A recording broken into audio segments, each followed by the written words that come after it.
Focus. It was filmed here. He lived over there. That's Clifford Crown's show. His brother is much more interesting than he was.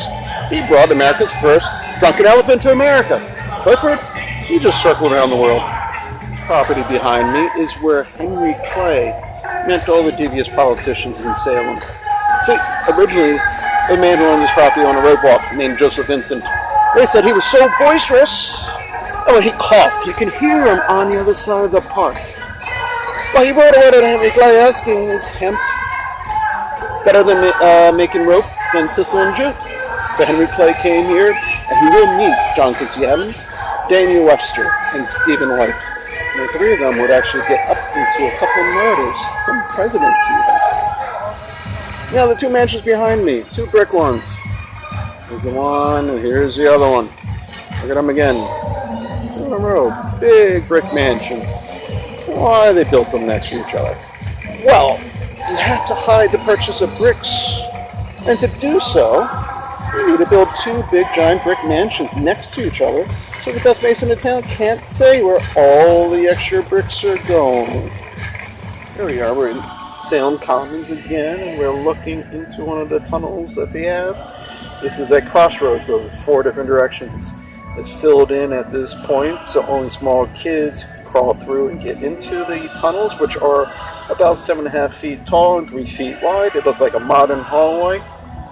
This is one of the access points that the smugglers would have walked through. Now, it's collecting twigs in somebody's water bottle.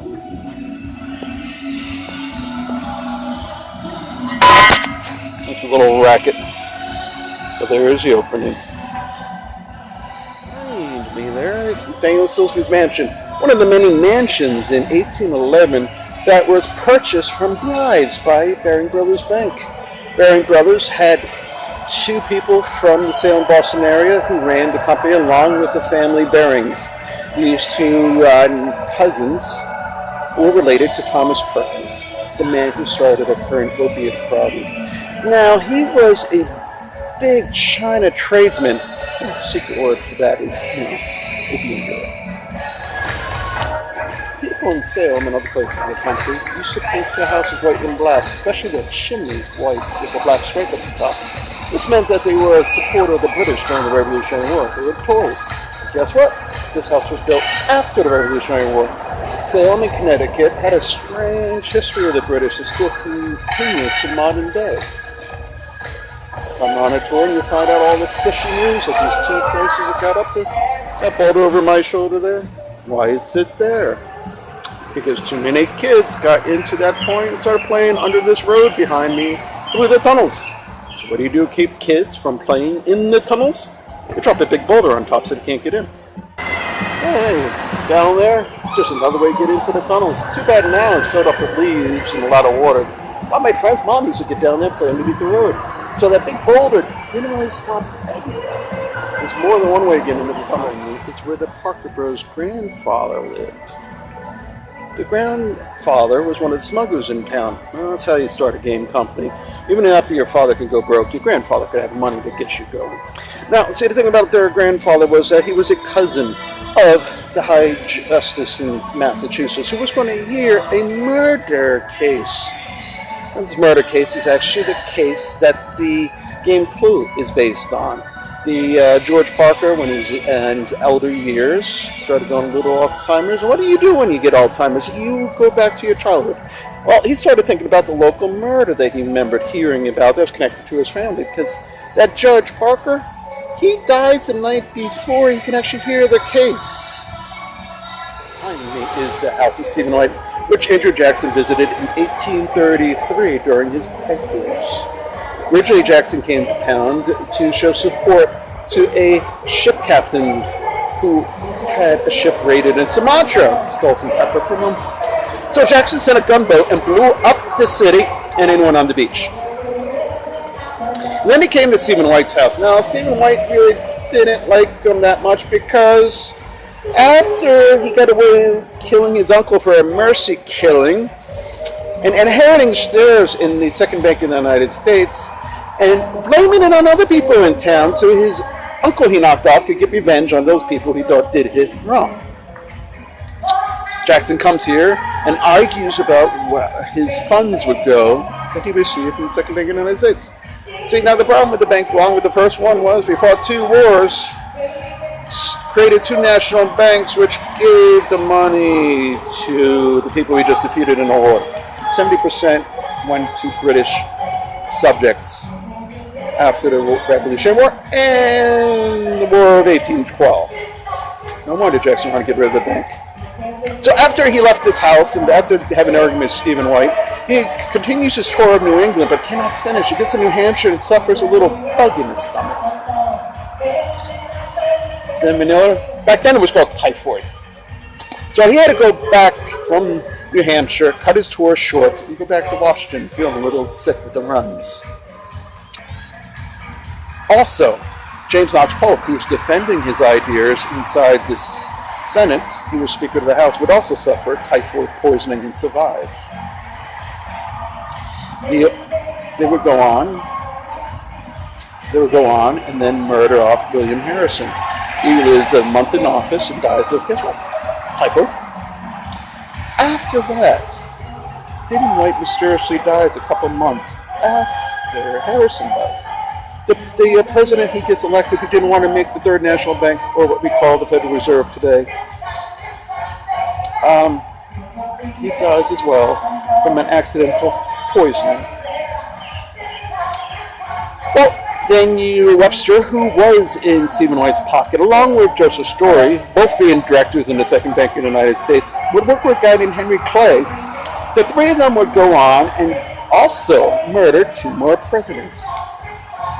Remember Polk? The second time he got typhoid, 3 months after leaving office, well, he dies.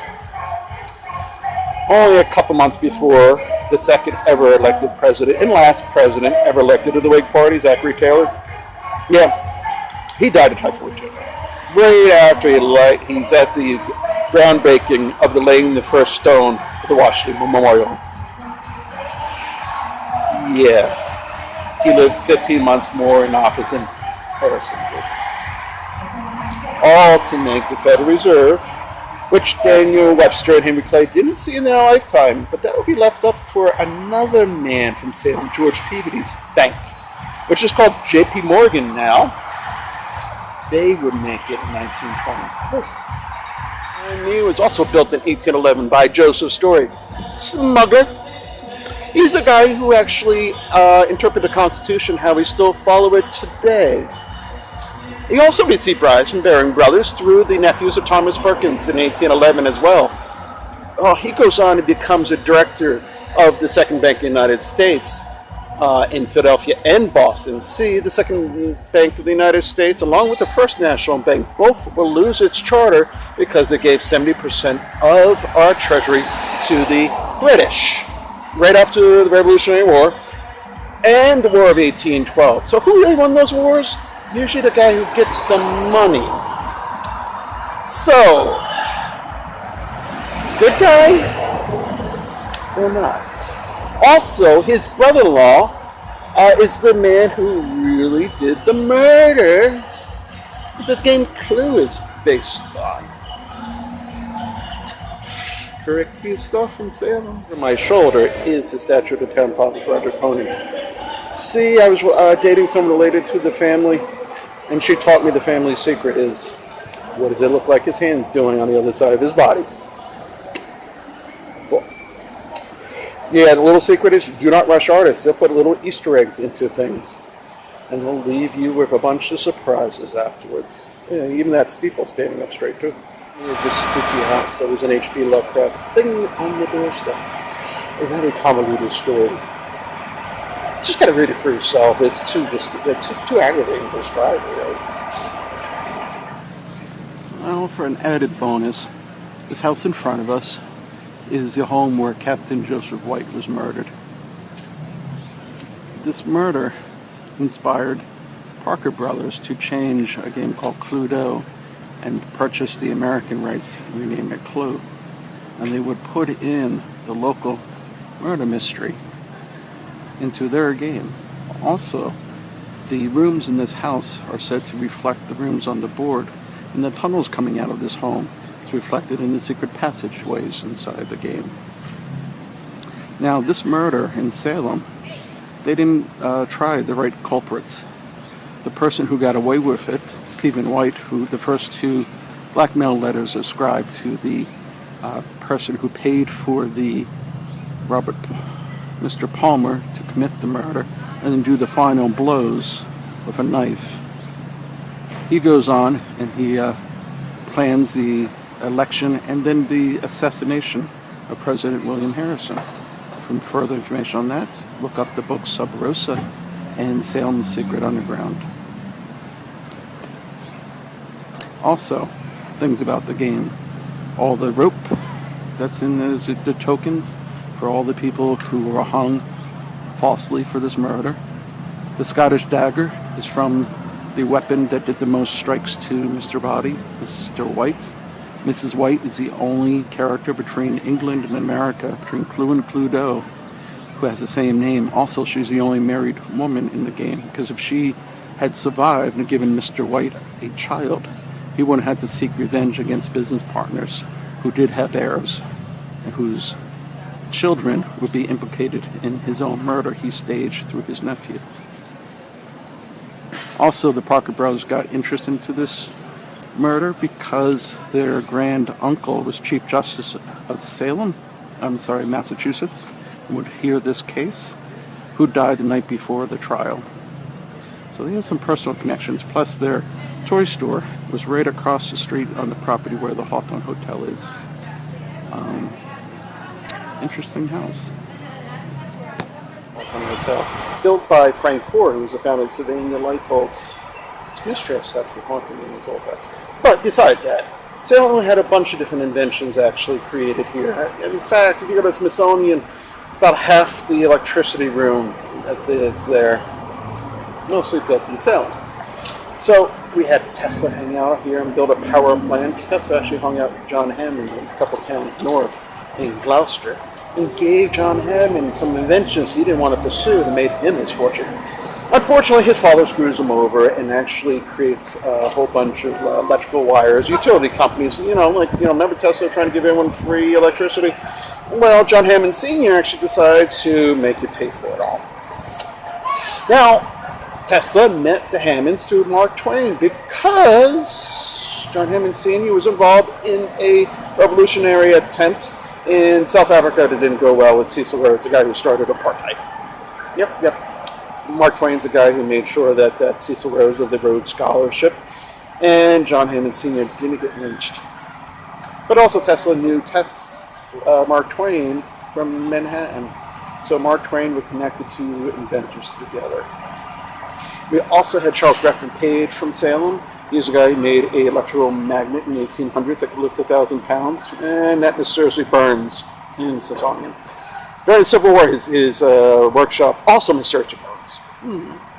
Did you know it was Donald Trump's uncle was the guy who checked Tesla's hotel room, make sure he didn't make a death ray, and then that Trump will go to Hammond Castle to check to see if they didn't have papers on a death ray there too. Woohoo! Oh boy. What else we had? We had Packard Electrics making electric cars in the 1800s. We also had Joseph Dixon, your number 2 pencil. You may fill in those little circles on your test. He was from Salem too. He also made the single lens reflex camera and crucibles made out of graphite that could be used in coinage. Yeah, that's a lot more of the Salem than witches. So come on to Salem Smugglers Tour and find out the rest of the story.